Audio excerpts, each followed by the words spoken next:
ইবাদত কোন কোন শর্তের ভিত্তিতে কবুল হয়, ইবাদত কবুল হওয়ার শর্ত কি, এ ব্যাপারে আমরা আলোচনা শুনব। দেখুন, আমরা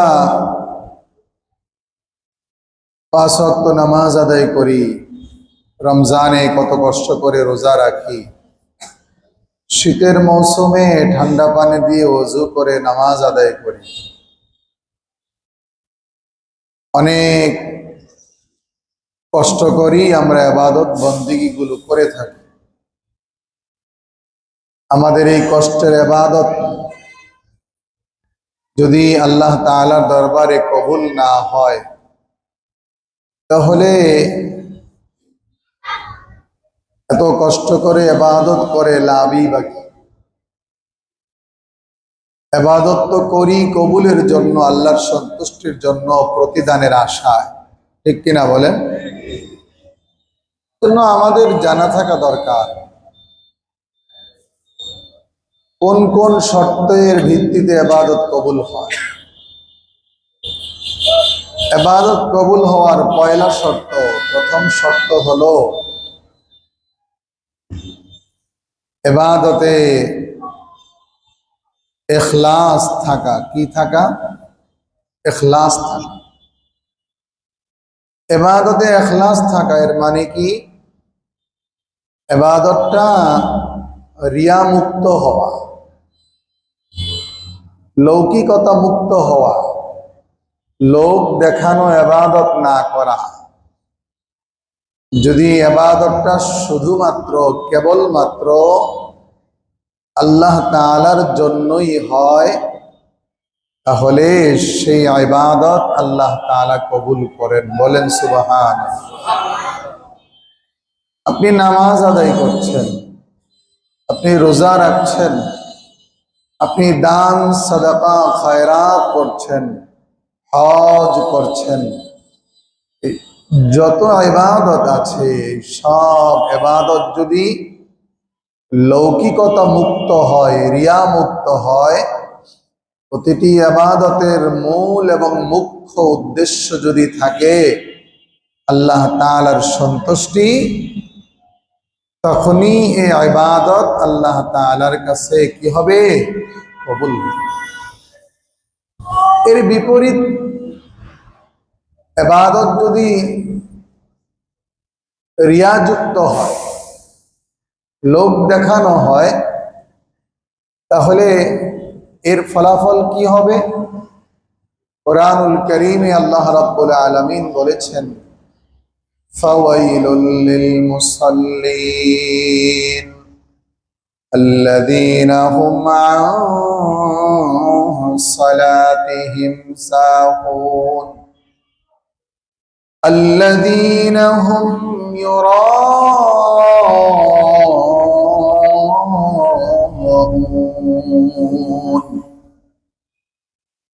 আমাদের সকলের কাছে অত্যন্ত সুপরিচিত এক সূরা, সূরার নাম হলো সূরাতুল মাউন। আরাআইতাল্লাযী ইউকাযযিবু বিদ্দীন ফাযালিকাল্লাযী ইয়াদউল ইয়াতীম ওয়ালা ইয়াহুদ্দু আলা তাআমিল মিসকিন ফাওয়াইলুল লিল মুসাল্লিন। আল্লাহ রাব্বুল আলামিন বলেন, ধ্বংস ওই সমস্ত নামাজীদের জন্য। ধ্বংস নামাজীদের জন্য। কথাটা কেমন আশ্চর্য মনে হয় না? আল্লাহ বলেন ধ্বংস নামাজীদের জন্য। আল্লাযীনা হুম আন সালাতিহিম সাহুন, যারা তাদের নামাজের ব্যাপারে, ইবাদতের ব্যাপারে গাফেল আর উদাসীন থাকে।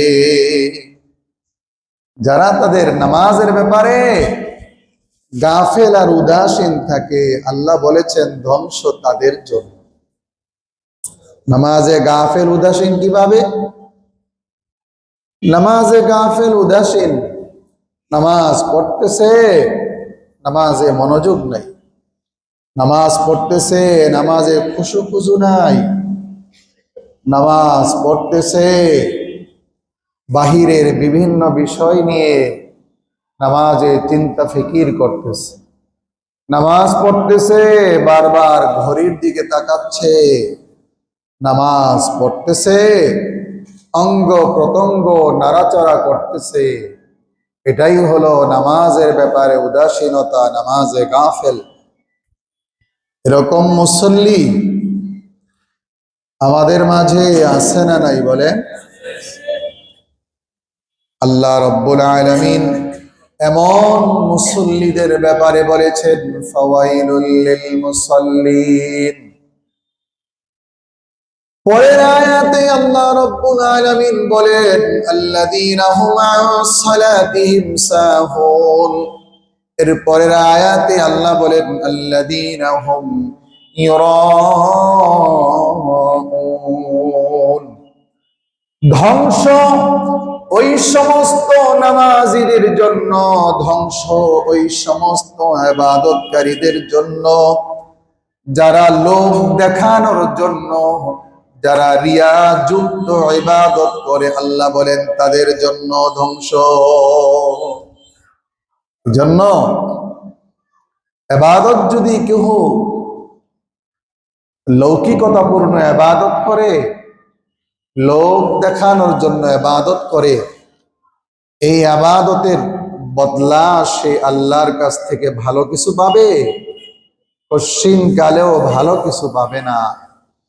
ইবাদত করতে হবে শুধুমাত্র কার জন্য বলেন? আল্লাহর সন্তুষ্টির জন্যই ইবাদত করতে। তাহলে এই আলোচনা থেকে আমরা বুঝতে পারলাম মৌলিকভাবে ইবাদত কবুল হওয়ার জন্য দুই শর্ত। কয় শর্ত? দুই শর্ত। প্রথম শর্তই হলো ইবাদতে ইখলাস থাকা। ইবাদতে কি থাকা? ইখলাস থাকা। দ্বিতীয় শর্ত, ইবাদত কবুল হওয়ার জন্য দ্বিতীয় শর্ত হলো ইবাদত হতে হবে শরীয়তের মানদণ্ডে, ইবাদত হতে হবে কোরআন সুন্নাহ অনুযায়ী। মন গড়া ইবাদত করলে ওই ইবাদতে ইখলাস থাকা সত্ত্বেও কোরআন এবং হাদিসের আলোকে ইবাদত না হওয়ার কারণে এই ইবাদত বিফলে যাবে, এই ইবাদত আল্লাহ তাআলার দরবারে কবুল হবে না। কোরআন সুন্নাহর আলোকে ইবাদত হতে হবে। আপনি যে ইবাদত করছেন এই ইবাদতটা কোরআন সুন্নাহর আলোকে হচ্ছে কিনা, রাসূলুল্লাহ সাল্লাল্লাহু আলাইহি ওয়াসাল্লামের সুন্নাহ অনুযায়ী ইবাদত হচ্ছে কিনা, এটা হাক্কানি রব্বানি উলামায়ে কেরামের মাধ্যমে জেনে নিতে হবে। ইবাদত যদি রাসূলুল্লাহর সুন্নাহ অনুযায়ী হয় এবং ওই ইবাদতে যদি ইখলাস থাকে, অর্থাৎ ইখলাস এবং সুন্নাহর সমন্বয় যখন ঘটবে তখনই ওই ইবাদত আল্লাহ তাআলার দরবারে কবুল হবে। আর কোন ইবাদতের মাঝে যদি ইখলাস এবং সুন্নাত সমন্বয় সাধিত না হয়, তখন এমন ইবাদত যতই দৃষ্টিনন্দন হোক, যতই চিত্তাকর্ষক হোক, এই ইবাদত আল্লাহ তাআলার কাছে কবুল হবে না। কথাটা কি বুঝে আসছে আপনাদের? দেখুন, আমাদের দেশে বহু ইবাদত আছে, বহু বেদাত আছে যেগুলো মানুষ ইবাদত মনে করে করে থাকে, ইখলাস নিয়ে করে, খুব আবেগ নিয়ে করে, ভক্তি শ্রদ্ধা ভালোবাসা নিয়ে করে থাকে। তারপরেও ওইগুলো আল্লাহ তাআলার কাছে ইবাদত হিসাবে কবুল হবে না। কারণ হলো ওই কাজগুলো, ওই আমলগুলো কোরআন সুন্নাহর কষ্টি পাথরে যাচাই করার পর প্রমাণিত হয়েছে এগুলো কোরআন সুন্নাহ বর্ণিত ইবাদত না, এগুলো রাসূলুল্লাহর সুন্নাহ বহির্ভূত কাজ। যে কারণে হক্কানি উলামায়ে কেরাম এগুলোকে বেদাত বলে থাকেন। কি বলে থাকেন বলেন? বেদাত বলে থাকেন। আপনারা একটা ঘটনা জানেন, হযরত রাসূল করিম সাল্লাল্লাহু আলাইহি ওয়াসাল্লাম রাতের আঁধারে বের হলেন সাহাবায়ে কেরামের খোঁজ খবর নেওয়ার জন্য। রাতের বেলা কে কি করছেন, আমার এই কথাটা যদি আপনারা বুঝতে পারেন তাহলে সামনে অনেক কিছু আপনারা সহজেই বুঝতে পারবেন। এই জন্য মনোযোগ থাকা চাই। নবীজি হুজরা মুবারক থেকে বের হলেন, হযরত ওমর রাদিয়াল্লাহু আনহুর ঘরের কাছে গেলেন। শুনতে পেলেন ওমর উঁচু আওয়াজে তাহাজ্জুদের নামাজে কোরআনুল কারীম তেলাওয়াত করছেন। কিছুক্ষণ সেখানে দাঁড়িয়ে শুনলেন। এরপরই সিদ্দিক আকবর রাদিয়াল্লাহু আনহুর ঘরের কাছে গেলেন। সেখানে গিয়ে কান পেতে শুনলেন সিদ্দিক আকবর নামাজে তাহাজ্জুদে কোরআন তেলাওয়াত করছেন, তবে ক্ষীণ আওয়াজে, নিচু আওয়াজে কোরআন তেলাওয়াত করছেন। বাহির থেকে গুনগুন শব্দ শোনা যাচ্ছে, নিভু নিভু আওয়াজ। ফজর আনতে নবীজি উভয় সাহাবীকে ডেকে পাঠালেন। ওমরকে বললেন, ওমর, রাতের বেলা আপনি তাহাজ্জুদে কোরআন তেলাওয়াত করছিলেন, তবে উঁচু আওয়াজে করছিলেন, কারণ কি? ওমর রাদিয়াল্লাহু আনহু বললেন, ইয়া রাসূলুল্লাহ, আমি উঁচু আওয়াজে কোরআন তেলাওয়াত করেছি এই জন্য, খুব খেয়াল করেন, আমি উঁচু আওয়াজে কোরআন তেলাওয়াত করেছি এই জন্য উকিজুল ওয়াসনা। ওমর বলেন, আমি চেয়েছি যে সমস্ত মুসলমানরা তখনও পর্যন্ত ঘুমিয়েছিল তারা যেন আমার কোরআন তেলাওয়াতের আওয়াজ পেয়ে ঘুম থেকে উঠে যায়, তারাও যেন তাহাজ্জুদের জায়নামাজে দাঁড়িয়ে যায়। এক, দ্বিতীয় বিষয় হলো আমার কোরআনুল কারীমের তেলাওয়াত শুনে যেন শয়তান পালিয়ে যায়। বলেন সুবহানাল্লাহ। উদ্দেশ্যটা ভালো না মন্দ? সবাই বলেন। পরক্ষণেই হযরত আবু বকর সিদ্দিক রাদিয়াল্লাহু আনহুকে বললেন, আবু বকর, আপনিও রাতের বেলা কোরআনুল কারীম তেলাওয়াত করছিলেন তাহাজ্জুদে, তবে অত্যন্ত ক্ষীণ আওয়াজে করছিলেন, বলুন কি কারণ? সিদ্দিক আকবর জবাব দিলেন, ইয়া রাসূলুল্লাহ, আমি যে আল্লাহর সন্তুষ্টির জন্য নামাজ আদায় করছিলাম তিনি তো উঁচু আওয়াজে তেলাওয়াত করলে যেমন শুনতে পান, নিচু আওয়াজে তেলাওয়াত করলেও শুনতে পান, এই জন্য আমি নিচু আওয়াজে তেলাওয়াত করেছি। বলেন সুবহানাল্লাহ। উভয় সাহাবীর যুক্তি আপন আপন জায়গায় সঠিক না বেঠিক? বলেন সঠিক। কিন্তু উম্মতের জন্য মেসেজ হলো রাসূলুল্লাহ কি ফয়সালা দিয়েছিলেন সেদিন। রাসূলুল্লাহ সাল্লাল্লাহু আলাইহি ওয়াসাল্লাম সেদিন ওমরকে বলেছিলেন, ওমর, আপনি যখন নামাজে তেলাওয়াত করবেন তখন আপনি আপনার আওয়াজকে আরো নিচু করবেন। আর সিদ্দিক আকবরকে বলেছিলেন, আপনি যখন নামাজে তেলাওয়াত করবেন ইরফা সাওতাক, আপনি আপনার আওয়াজকে আরেকটু বাড়িয়ে দিবেন, বলেন সুবহান। কেন? কেন? রাসূল করিম সাল্লাল্লাহু আলাইহি ওয়াসাল্লাম উভয় সাহাবীকে লক্ষ্য করে বললেন, ও আমার সাহাবীরা শোনো, তোমরা দুই সাহাবী দুই যুক্তি দিয়েছো, তোমরা তোমাদের যুক্তির আলোকে তোমাদের যুক্তি কি ইবাদত বানিয়ে নিয়েছো, কিন্তু যুক্তির আলোকে ইবাদত করলে সেটা আল্লাহর কাছে কবুল হবে না। কুরআনুল কারীমের আয়াত তেলাওয়াত করে ওমর এবং আবু বকর রাদিয়াল্লাহু আনহুমাকে রাসূলুল্লাহ শুনিয়ে দিলেন যে আয়াতে আল্লাহ রাব্বুল আলামিন বলেছেন, নামাজে যখন তোমরা তেলাওয়াত করবে ওয়াবতাগি বাইনা যালিকা সাবিলা, নামাজে যখন কুরআনুল কারীমের তেলাওয়াত করবে তখন উঁচু আওয়াজেও করবে না এবং নিচু আওয়াজেও করবে না।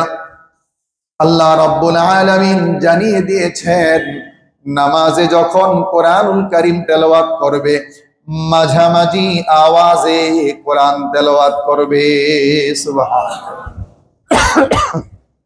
এই যে একটা ঘটনা, এর থেকে বোঝা গেল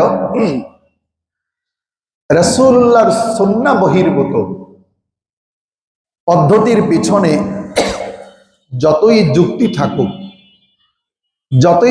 থাকুক, আপনি যত লজিকই পেশ করেন না কেন, এটা ইবাদত হিসাবে কবুল হবে না। দেখতে হবে রাসূলুল্লাহ কি বলেছেন, কি করেছেন। ইবাদতের নামে যত বেদাতে আমরা লিপ্ত, আমাদের দেশে বেদাত আছে না নাই? আছে না নাই বলেন? জন্য যদিও আজকে আমার আলোচ্য বিষয় এটা না, শুধু সংক্ষেপ এতটুকু বলছি, ইবাদত হতে হবে বিদআত মুক্ত। কি মুক্ত বলেন? ঈমান হতে হবে শিরিক মুক্ত। ঈমান হতে হবে কি মুক্ত? আর আমল হতে হবে বিদআত মুক্ত। মনে থাকবে, শিরিক মুক্ত ঈমান, বিদআত মুক্ত আমল আপনাকে জান্নাতে পৌঁছাবে ইনশাআল্লাহ। ঠিক আছে তো? যাই হোক, বলছিলাম ইবাদত কবুল হওয়ার জন্য কয় শর্ত? দুই শর্ত। মনে আছে মৌলিকভাবে শর্ত কয়টা? দুইটা। সবাই বলেন, ইবাদত কবুল হওয়ার জন্য শর্ত কয়টা? দুইটা। কি কি?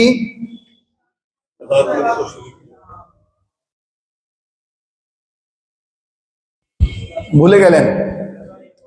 ইবাদত না, ইবাদত কবুল হওয়ার জন্য মৌলিকভাবে দুই শর্ত। কয় শর্ত? দুই শর্ত। এক, ইবাদতে ইখলাস থাকতে হবে। ইবাদতে কি থাকতে হবে? সবাই বলেন, ইবাদত কবুল হওয়ার জন্য কয় শর্ত? প্রথম শর্তের নাম কি? ইখলাস থাকতে হবে। ইখলাস। ইখলাস কাকে বলে? প্রতিটা ইবাদত হতে হবে শুধুমাত্র একজনের জন্য। তিনি কে? আল্লাহ। তিনি কে? ইবাদত কবুল হওয়ার জন্য দ্বিতীয় শর্ত, দ্বিতীয় শর্ত হলো ইবাদত হতে হবে কোরআন সুন্নাহ অনুযায়ী। বলেন, ইবাদত হতে হবে কি অনুযায়ী? ইবাদত হতে হবে কি অনুযায়ী? কোরআন সুন্নাহ অনুযায়ী। দেখুন আমাদের হালত আর নবীদের হালতের মাঝে কতটা ব্যবধান।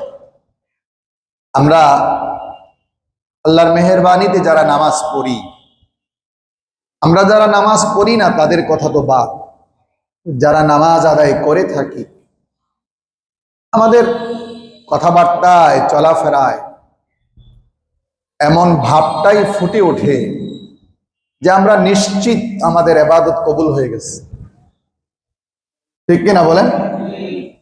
ভাবখানা এমন যে আমি 5 ওয়াক্ত নামাজ পড়ি, আমি জান্নাতি একজন মানুষ হয়ে গেছি।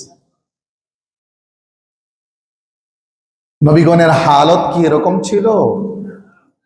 নবীগণের হালত এরকম ছিল না। নবীগণের হালত শোনাই আপনাদেরকে। সাইয়্যিদিনা হযরত ইব্রাহিম আলাইহিস সালাম, ওনারই পুত্র নবী হযরত ইসমাঈল আলাইহিস সালাম, বাবাও নবী, ছেলেও নবী। বাবা এবং পুত্র মিলে কাবা ঘর নির্মাণ করলেন। কাবা ঘর নির্মাণ করা এটা ইবাদতের কাজ কিনা বলেন? এত বড় ইবাদতপূর্ণ কাজ করার পরেও ইব্রাহিম আলাইহিস সালামের মনের অবস্থাটা লক্ষ্য করুন। ইব্রাহিম আলাইহিস সালাম কি বলেছিলেন জানেন? ইব্রাহিম আলাইহিস সালাম বলেছিলেন, وَإِذْ يَرْفَعُ إِبْرَاهِيمُ الْقَوَاعِدَ مِنَ الْبَيْتِ وَإِسْمَاعِيلُ رَبَّنَا تَقَبَّلْ مِنَّا। কোরআনুল কারীম খুলে দেখুন, কাবা ভিত্তিপ্রস্তর স্থাপন করার পরে, কাবা নির্মাণের পর হযরত ইব্রাহিম আলাইহিস সালাম আল্লাহ রাব্বুল আলামিনের কাছে বললেন, আল্লাহ বলেন, ইয ইয়ারফাউ ইব্রাহিমুল কওয়াইদা মিনাল বাইতি ওয়া ইসমাঈল রব্বানা তাকাব্বাল মিন্না। ইব্রাহিম আলাইহিস সালাম বললেন, ওগো আল্লাহ, আমি এবং আমার পুত্র ইসমাঈল মিলে আপনার পবিত্র ঘর কাবা নির্মাণ করেছি, সুতরাং আপনি আমাদের পক্ষ থেকে আমাদের এই ইবাদতকে কবুল করে নেন। রব্বানা তাকাব্বাল মিন্না। নবীর এই আমল থেকে আমাদের জন্য শিক্ষা হলো, ইবাদত কবুলের জন্য মৌলিক দুই শর্ত, এর পাশাপাশি ইবাদত করে নীরব বসে থাকা যাবে না। ইবাদত যেন আল্লাহ পাক কবুল করে নেন, এজন্য দিবা রাত্রি আল্লাহ তাআলার কাছে দোয়া রোনাজারি আর কান্নাকাটি জারি রাখতে হবে। ঠিক কিনা বলেন? অন্য আয়াতে আল্লাহ রাব্বুল আলামিন হযরত ইব্রাহিম সম্পর্কে বলেন, ইব্রাহিম আলাইহিস সালাম বলেন, রব্বি জাআলনি মুকিমাস সালাতি ওয়া মিন যুররিয়্যাতি রব্বানা ওয়া তাকাব্বাল দুআ। ইব্রাহিম আলাইহিস সালাম নিজের জন্য, নিজের সন্তান সন্ততির জন্য দোয়া করলেন, ওগো আল্লাহ, আপনি আমাকে নামাজি বানান, আমার সন্তান সন্ততিকে নামাজি বানান। রব্বানা ওয়া তাকাব্বাল দুআ, ওগো আল্লাহ, আপনি আমার দোয়াকে কবুল করে নেন। সুবহানাল্লাহ। আল্লাহ, আপনি আমার দোয়াকে কবুল করে নেন। দোয়াকে কি করেন? কবুল করেন। পৃথিবীতে যত নবী, যত রাসূলের আগমন হয়েছে, সবাই এভাবে আল্লাহ তাআলার কাছে নিজের আমল কবুলের জন্য দোয়া করেছেন। এমন কি আমার আপনার আমাদের সকলের নবী, স্রষ্টার সৃষ্টির মধ্যমণি, প্রধান আকর্ষণ মুহাম্মাদুর রাসূলুল্লাহ সাল্লাল্লাহু আলাইহি ওয়াসাল্লাম আল্লাহ তাআলার কাছে দোয়া করেছেন, আল্লাহ, আমার ইবাদত গুলোকে আপনি কবুল করে নেন। সুবহানাল্লাহ। সবাই দোয়া করেছেন, ইবাদত যেন কি হয়? কবুল হয়। এজন্যই তো যে কোনো ইবাদতের পর আল্লাহর কাছে দোয়া কর। ইবাদতের মাঝে সর্বশ্রেষ্ঠ ইবাদত হলো নামাজ। কি বলেন, ঠিক না? নামাজের পর পর আল্লাহর কাছে দোয়া করা, আল্লাহর কাছে দোয়া করা। নামাজের সালাম ফিরানোর পর আমরা 3 বার আস্তাগফিরুল্লাহ বলি না কেন? জানেন এর রহস্য? ইস্তেগফার মানে ক্ষমা প্রার্থনা। এর রহস্যটা হলো এই, আল্লাহ নামাজের শুরু থেকে শেষ পর্যন্ত যতগুলো ভুল হয়েছে এই জন্য তোমার কাছে ক্ষমা চাই। বলেন সুবহানাল্লাহ। দোয়া কর, আল্লাহর কাছে দোয়া কর। নবীজির পরশ পেয়ে যারা পরশ পাথরে পরিণত হয়েছিলেন, ওই জামাতের নাম হলো সাহাবীদের জামাত। কাদের জামাত বলেন? সাহাবায়ে কেরামের মাঝে সবচেয়ে বড় সাহাবী হলেন হযরতে আবু বকর সিদ্দিক রাদিয়াল্লাহু আনহু।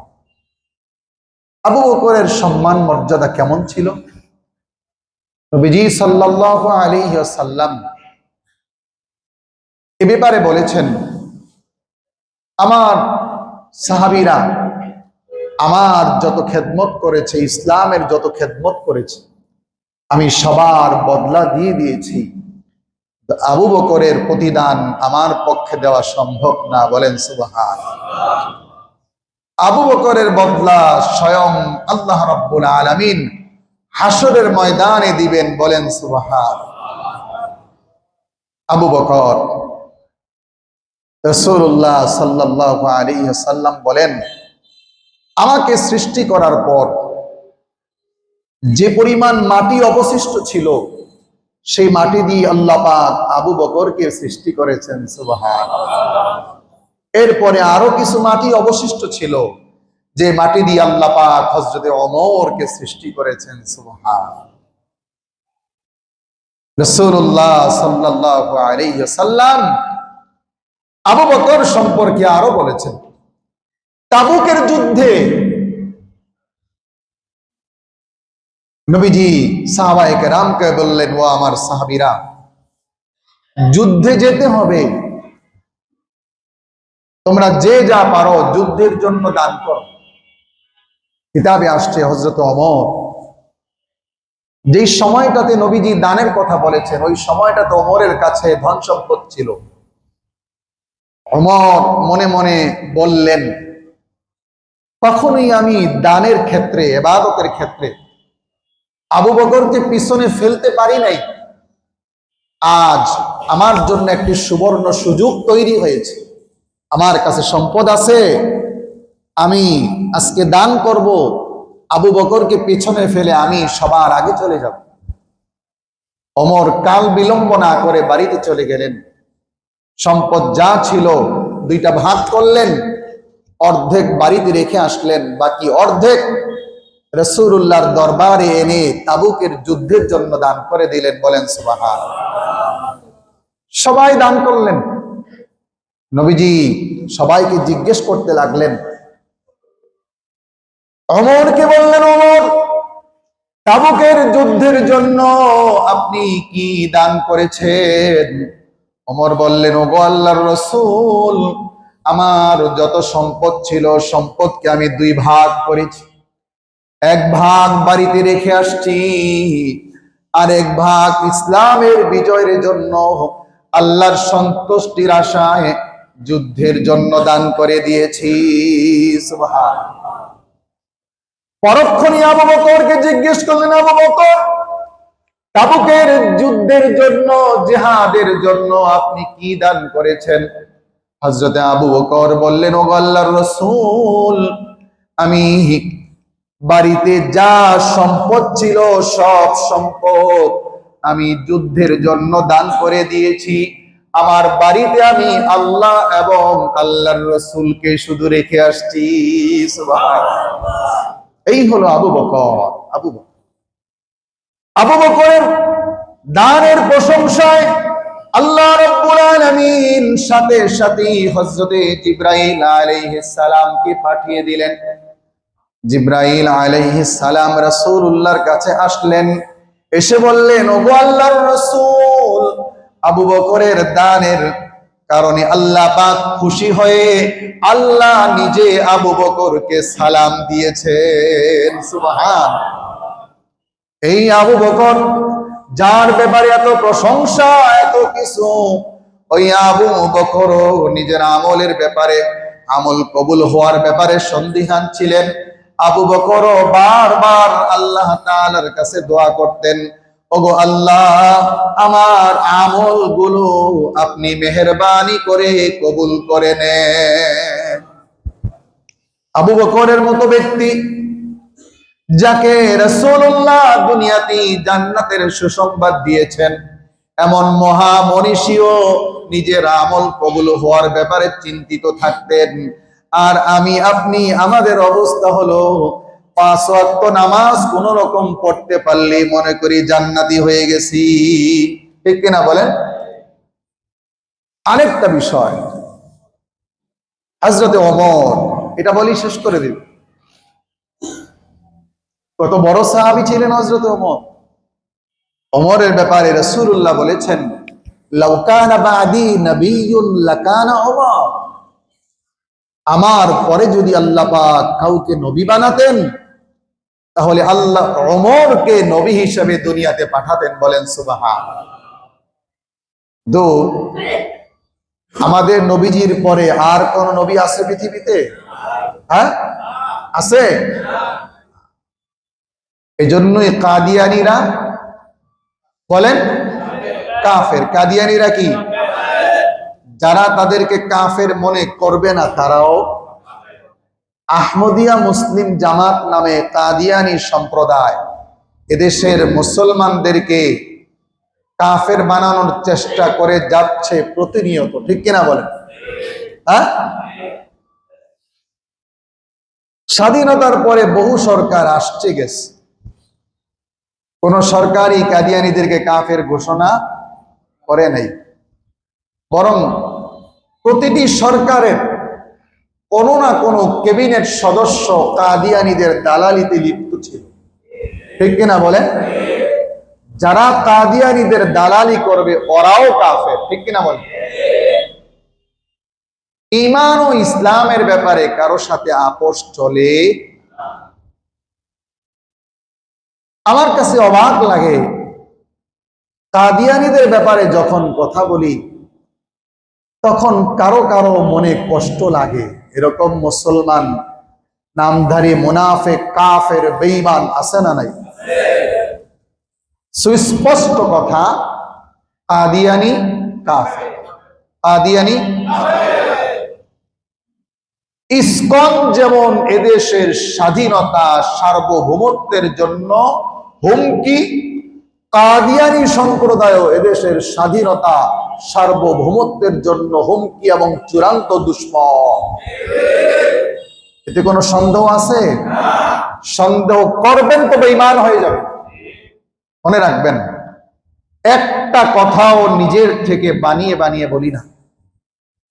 একেবারে প্রথম জুমা থেকে আজকে পর্যন্ত, সামনে ইনশাআল্লাহ আরো যত জুমা চলবে, অগ্রিম চ্যালেঞ্জ ছুড়ে দিলাম, একটা কথাও নিজের পক্ষ থেকে বানিয়ে বলি না। যাই হোক, ওমরের ব্যাপারে নবীজি বলেছেন, লাউ কানা বাদি নাবিয়্যুন লাকানা ওমর। যে ওমর এতটা আল্লাহ পাকের পেয়ারা বান্দা ছিলেন, ওমরের মতকে সমর্থন করে আল্লাহ পাক কোরআনুল কারীমের প্রায় 22 জায়গায় কোরআনুল কারীমের আয়াত নাজিল করেছেন। সুবহানাল্লাহ। ওমর যেই পথ দিয়ে হাঁটতেন, ওই পথ দিয়ে শয়তানও হাঁটত না ওমরের ভয়ে। এতটা গরম মেজাজের ছিলেন ওমর। সেই ওমর আল্লাহর কাছে দোয়া করতেন, আল্লাহ আমার ইবাদতকে কবুল করেন, আমার ইবাদতকে কবুল করে নেন। ওমর ইবাদতের জন্য, ইবাদত কবুলের জন্য দোয়া করতেন। আর বলতেন, আমার মা যদি আমাকে জন্মই না দিত কতই না ভালো। ওমর বলেন, আল্লাহ পাক যদি আমাকে জান্নাত এবং জাহান্নামের মাঝামাঝি রেখে দুইটা পথ আমাকে গ্রহণ করার, দুইটার যে কোনো একটা গ্রহণ করার সুযোগ দেন, একটা হলো তোমার বিচার হবে, বিচারের ফয়সালা অনুযায়ী হয় জান্নাত না হয় জাহান্নাম, আরেকটা হলো না হয় তোমাকে মাটি বানিয়ে দিব। ওমর বলেন, আমি দ্বিতীয়টা গ্রহণ করব, আল্লাহ আমাকে মাটির সাথে মিশিয়ে দেন। ওনারা কতটা ভয়ে ছিলেন, কতটা ভয় ছিল ওনাদের অন্তর। আজ আমাদের অবস্থা কি? আমাদের অবস্থা কি? বেমালুম ভুলে গিয়েছি। আল্লাহর সামনে আমাদেরকে দাঁড়াতে হবে। আল্লাহর সামনে আমাদেরকে দাঁড়াতে হবে। আল্লাহর সামনে আমাদেরকে দাঁড়াতে হবে।